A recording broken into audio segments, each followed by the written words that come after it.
Very few companies are willing to ditch everything that they've done for an established genre just for the Nintendo DS, but that's exactly what Team Ninja did with Ninja Gaiden Dragon Sword. If you want something impressive and fun on the DS, something you've never played before, this game is it. So even though the Ninja Gaiden Dragon Sword takes place in the same world as the Xbox and PlayStation 3 games, it really does play completely differently than the console designs. It takes full advantage of the Nintendo DS system's touchscreen for every aspect of the ninja action. The game is played in the system's book form, so you hold the system vertically so that the two screens are now vertical and side by side. If you're lefty, the touchscreen will be on your left side. If you're right-handed, it'll be on your right side. Everything about the game is handled by the stylus on the touchscreen.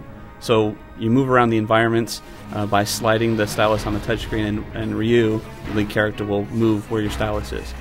All of his moves are location and gesture based, so a quick slide upwards will make him jump, slashing the screen will have him attack the enemy where you slashed, and a quick tap will have him attack that specific location with throwing stars or arrows.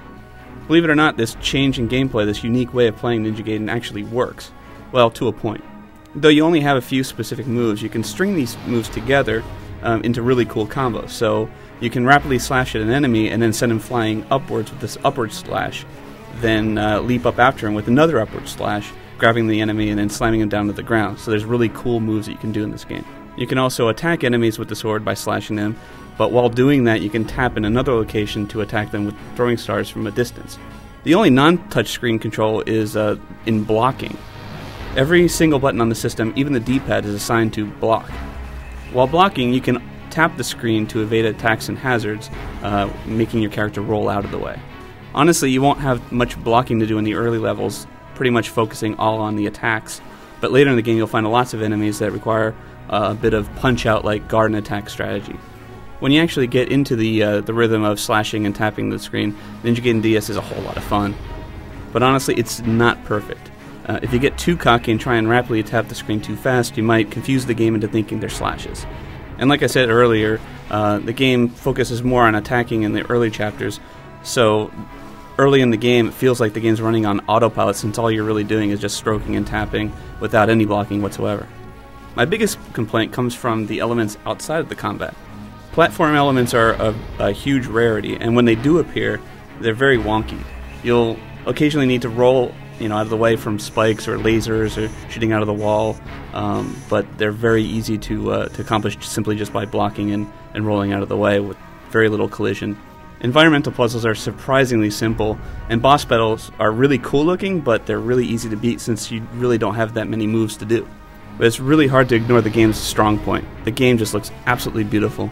The designers apply a Resident Evil style to the game, which means 3D characters on a 2D background.